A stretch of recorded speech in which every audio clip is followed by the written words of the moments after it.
Now when I run this query, in our previous lesson we did a simple calculated field in a query.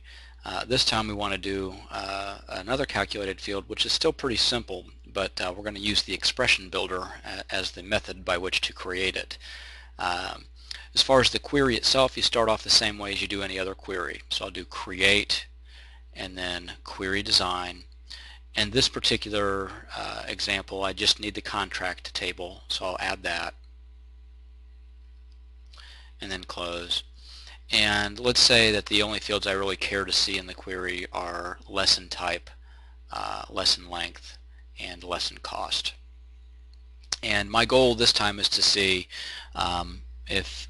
what new cost would be if I, let's say if I increase the cost by 10%.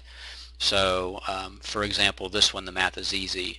The new cost of that guitar lesson would go from 100 up to 110.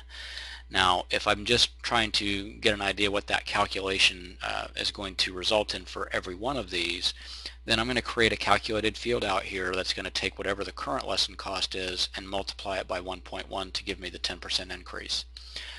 Before I do that, I'm going to switch back to design view, and as I said last time, whenever you create a calculated field, you add the fields that you want or fields that are necessary to create the calculation. And I've done that, and then the next thing to do is to save the query. So I'm going to go ahead and save it. I'm just going to call this new lesson cost as the query name. Okay, so I've done that. Now last time what we did is we went into here and we right clicked and we chose zoom, and that opened up a nice big box for us to type into. I could choose build instead, and that would launch the expression builder, which was what we're going to do this time. Or I could always just click on the builder button up here. Either way, whether you right click or click up there, same result.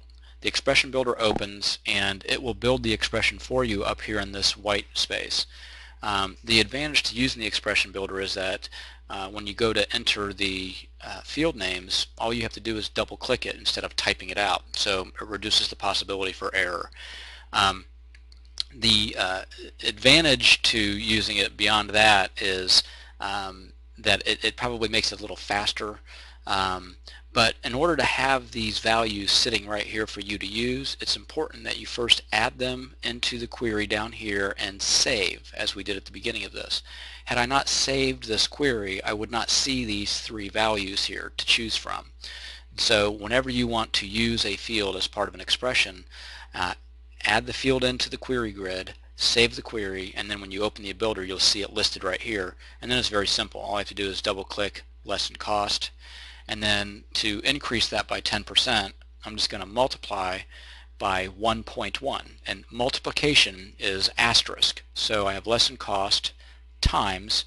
Now I'm going to use 1.1 instead of just 0.1 because I want to see what the new value is, not just what the 10% increase is. So I want to know that it goes from 100 to 110. I don't want to see just the $10 increase amount. I want to see the whole new amount. So I multiply by not 0.1 but 1.1. Now whenever I'm creating expressions like this, I usually just build the expression here in the builder, and when I'm done with the expression then I'll click OK. Now if you remember from last lesson, we said that every time you create a calculated field, you have whatever you want the field name to be, followed by a colon, space, and then the expression. Well, when you create one in the builder, if you don't go in and type the field value or the new column name and a colon, it will automatically assign EXPR1 for expression 1 as the column heading. And all you really do is just double click it, and notice that the colon is not selected, right? And that's good. That's what I want. So I just double click on EXPR1 and then I'll type in there new lesson cost and then click off of it.